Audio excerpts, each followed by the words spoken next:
बच्चों next topic है वो issue of debenture from the point of view of redemption. आप बोलेंगे sir issue of debenture from the point of view redemption, redemption का मतलब repayment वो क्या होता है?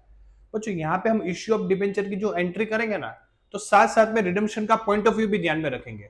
रिडम्पशन के टाइम पे डिबेंचर होल्डर को किस तरह पेमेंट वापस करेंगे उसको भी यहाँ पे बच्चों क्या करने वाले अपन रिकॉर्ड करने वाले हैं। ठीक है, इसके पहले हमने सिर्फ इश्यू ऑफ डिबेंचर का जनरल एनालिसिस किया, लेकिन यहाँ पे इश्यू ऑफ डिबेंचर के साथ रिडम्पशन का पॉइंट ऑफ व्यू भी क्या करना है बच्चों, अपने को ध्यान में रखना है। ठीक है बच्चों, एक इजी एग्जांपल दे दूं, आपका काम हो जाएगा आसान। ठीक है, मैं ऐसा बोलूंगा बच्चों, जब हम डिबेंचर इश्यू करते हैं ना तो तीन तरीके से कर सकते हैं। At par 10 is equal to 10, at premium 10 is equal to 12, at discount 10 is equal to 8। ठीक है, तो वहां पे बच्चों हम जो भी डिबेंचर इश्यू कर रहे हैं ना, तो मेरे पास तीन ऑप्शन है, या तो एट पार, या तो प्रीमियम, या फिर एट डिस्काउंट। ठीक है, लेकिन रिडम्पशन में बच्चों एक कॉन्सेप्ट है, वो कॉन्सेप्ट क्या है देखो मेरे ध्यान से।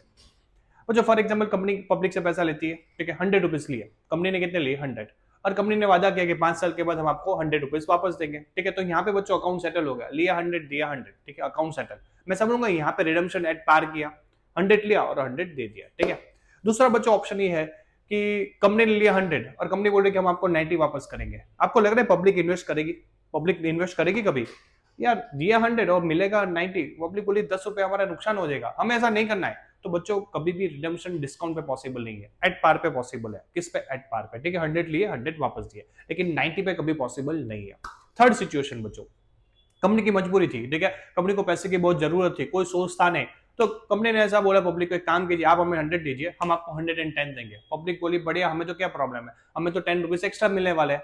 तो बच्चों वहां पे जो रिडम्पशन किया ना, एट प्रीमियम किया, क्या किया? At premium. ठीक है, तो यानी कि बच्चों रिडम्पशन है वो दो ही सिचुएशन में पॉसिबल है, या तो एट पार 100 का मतलब 100 वापस करूंगा, ठीक है, एट प्रीमियम 100 का मतलब कितना वापस करूंगा? 110।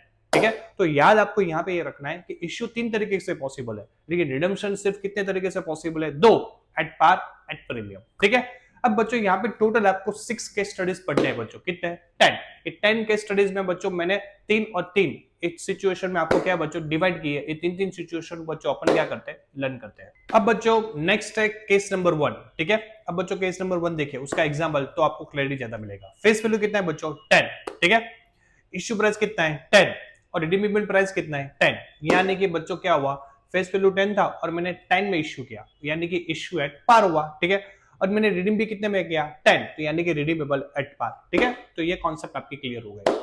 अब बच्चों इसकी जनरल एंट्रीज करनी है। ठीक है, जनरल एंट्री से बच्चों देखिए, जब हम शेयर इशू करते हैं तो लॉजिकली एप्लीकेशन टाइम पे कुछ मनी लेते हैं, तो बच्चों आपको वो एंट्री पता है, bank account debit to debenture application allotment. यहाँ पे एप्लीकेशन अलॉटमेंट साथ में लिखना पड़ेगा। ठीक है, और दूसरा एंट्री क्या करते थे बच्चों, ये डिबेंचर एप्लीकेशन अलॉटमेंट की मनी कहां पर ट्रांसफर करेंगे? परसेंटेज ऑफ डिबेंचर में, तो वो लिखेंगे application debenture application allotment account debit to percentage of debenture. ठीक है, यहाँ पे बच्चों कोई लॉस नहीं है। लॉस का मतलब ये होता है रिडीमेबल प्राइस कितना है? 10, और फेस वैल्यू कितना है? 10, तो यहाँ पे लॉस नहीं है, तो लॉस को बुक करने की जरूरत नहीं है। ठीक है, तो ये कौन सा केस हो गया बच्चों? Issue at par. जब क्वेश्चन में issue at par, redeemable at par दिया, तो आपके लिए क्वेश्चन क्या हो जाएगा बच्चों? बहुत आसान। बच्चों यही केस में मैं केस 2 आपको ऐड कर दूं। फॉर एग्जांपल यहाँ पे इश्यू प्राइस है वो 10 की जगह 12 कर दूं, क्या कर दूं? तो मेरा केस 2 बन जाएगा क्या? इश्यू एट प्रीमियम, मैंने प्रीमियम के साथ इश्यू किया, redeemable at par, redeemable at par है, यानी कि यहाँ पे भी कोई लॉस नहीं है केस 2 में। डन बच्चों, ये जो एंट्री है वो एज इट इज ही रहेगी, bank to debenture application allotment, debenture application allotment to percentage of debenture, वही एंट्री होगी। वहां पे एक चीज ऐड होगी कि मैंने प्रीमियम के साथ बच्चों इश्यू किया, तो प्रीमियम मेरे लिए क्या? इनकम है, इनकम ऑलवेज क्या हो जाए? क्रेडिट। तो सेकंड एंट्री में बच्चों टू सिक्योरिटी प्रीमियम ऐड हो जाएगा। समझ में आ रहा है बच्चों? तो सेम है, वहां पे या तो 10 होगा या तो 12 होगा। एक और बच्चों केस 3, फॉर एग्जांपल वहां पे मैं 8 रुपीज लिख दूं, तो क्या हो जाएगा? Issue at discount, redeemable at par. ठीक है, मैंने कैसे इश्यू किया? डिस्काउंट के साथ। तो बच्चों ऐसा बोलूंगा, पहली एंट्री एज इट इज रहेगा, bank account debit to debenture application allotment. ठीक है, नंबर 2 क्या हो जाएगा? Debenture application and allotment account debit, discount on issue of debenture account debit to percentage of debenture, क्योंकि डिस्काउंट है, लॉस है, तो वहां पे क्या हो जाएगा बच्चों? डेबिट हो जाएगा। समझ में आ रहा है बच्चों? इन शॉर्ट आपको पहले 3 केस बिना लॉस वाले हैं, जहां पे लॉस नहीं हो रहा है। रिडीमेबल एट पार कर रहे हैं, उसका मतलब कुछ अपने को लॉस नहीं हो रहा है, तो बिना लॉस में बच्चों अपना समरी ऐसा होना चाहिए। कैसे? Bank account debit to debenture application allotment, debenture application allotment account debit to percentage of debenture. अगर प्रीमियम है तो टू सिक्योरिटी प्रीमियम, अगर डिस्काउंट है तो discount on issue of debenture. बस बच्चों यही शॉर्ट समरी आपको याद रखना है। ठीक है, तो बच्चों पहले 3 केस स्टडीज आपको बस और बस ये समरी याद करनी है, तो आपके लिए क्या हो जाएगा, आसान तरीके से याद रह जाएगा। ठीक है बच्चों। नेक्स्ट है बच्चों केस नंबर 4। अब ध्यान से सुनो बच्चों, केस नंबर 4 में पहले एग्जांपल लिखो। फेस वैल्यू कितना है 10, इश्यू प्राइस कितना है 10, ठीक है, तो इश्यू एट पार, लॉजिकली आपको वो समझ में आ गया। ठीक है, रिडीमेबल कितना है 12, ये है बच्चों खतरे की घंटी। क्या है, खतरे की घंटी। क्यों, मेरी फेस वैल्यू कितनी थी 10, मैंने रिडीम कितने की है 12, तो 2 रुपीज क्या हुआ लॉस, लिए 10 दिए 12, तो लॉजिकली 2 रुपीज का क्या हुआ लॉस। तो यहाँ पे ये इंटरेस्ट में बच्चों अपने को लॉस क्या करना पड़ेगा, बुक करना पड़ेगा। तो 4th, 5th और 6th ये जितने भी केस अभी करा रहे हो बच्चों, वो सारे लॉसेस वाले। ठीक है, 1 2 3 पहले जो करा है वो क्या थे, बिना लॉसेस वाले, ये लॉस वाले। डन। अब बच्चों जनरल एंट्रीज आप जो करते थे ना वही है, बस यहाँ पे अपने को ये 2 रुपीज का लॉस है ना, वो क्या करना है बच्चों, बुक करना है। ठीक है, और मैं एक रीजन बता दूं, ध्यान से सुनना बच्चों, ये लॉस का रीजन क्या है, प्रीमियम के साथ पे कर रहे हैं, 10 पे कर रहे हैं प्लस 2 रुपीज एक्स्ट्रा पे कर रहे हैं, तो रीजन है प्रीमियम। क्या है, प्रीमियम। क्लियर। तो 10 प्लस 2 12 कितना हो गया अपना रिडम्पशन प्राइस, तो वो भी आप माइंड में रखना, तो आपको जनरल एंट्रीज में थोड़ा क्या हो जाएगा, इजी।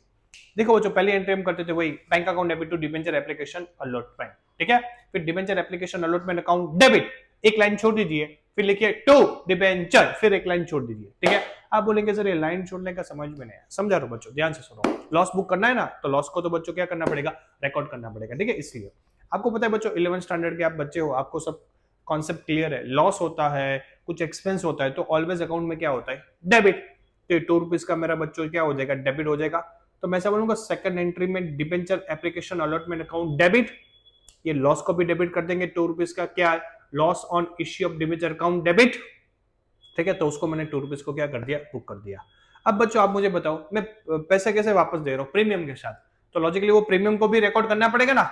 देखो आपने एक लाइबिलिटी लिख लिया, कौन सा, परसेंटेज ऑफ डिबेंचर, लेकिन ये प्रीमियम के साथ आपने उनको कमिटमेंट दिया है, तो वो भी आपकी लाइबिलिटी है, तो उसको भी आप क्या कीजिए, बुक कीजिए। तो लाइबिलिटी ऑलवेज क्या होती है, क्रेडिट। तो ऐसा बोलूंगा 2% ऑफ डिबेंचर के बाद एक और लाइन मैंने बोला था छोड़ दो आप, तो वो कौन सी लाइन थी बच्चों, 2 premium on redemption of debenture account. समझ में आ रहा है बच्चों, तो उसका मतलब क्या हो, एक तो लॉस हुआ प्लस प्रीमियम के साथ वादा किया था, तो वो लाइबिलिटी को भी बच्चों क्या करना पड़ेगा, अपने को क्रेडिट करना पड़ेगा। क्लियर।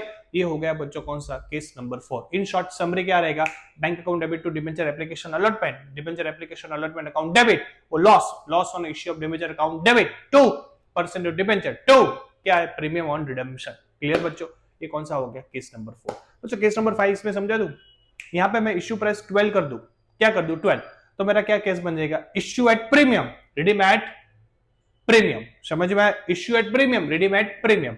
तो बच्चों यही एंट्री रहेगी सेम, एक चीज ऐड हो जाएगी, क्या, प्रीमियम के साथ इश्यू किया ना, तो सेकंड एंट्री में 2 सिक्योरिटी प्रीमियम आ जाएगा। क्या आ जाएगा, 2 सिक्योरिटी प्रीमियम। समझ में आया, तो वहां पे बच्चों इश्यू प्रीमियम क्या था, इसलिए मुझे लिखना पड़ेगा 2 सिक्योरिटी प्रीमियम, अगर एट पार होता तो उसको निकाल देता। समझ में आ रहा है बच्चों, ये हो गया कौन सा, केस नंबर 5। केस नंबर 6 भी समझा दो बच्चों, यहाँ के अगर इश्यू प्राइस में मैं डिस्काउंट लिख देता, फॉर एग्जांपल 8 रुपीज, तो क्या हो जाता, वही केस 4 की वही एंट्री होगी, लेकिन डिस्काउंट है, लॉस है, तो उसको भी बच्चों क्या करना पड़ेगा, मेरे को रिकॉर्ड करना पड़ेगा। तो सेकंड एंट्री क्या हो जाएगी, debenture application allotment account debit, discount on issue of debenture account debit, loss on issue of debenture account debit, 2% of debenture, 2 premium on redemption.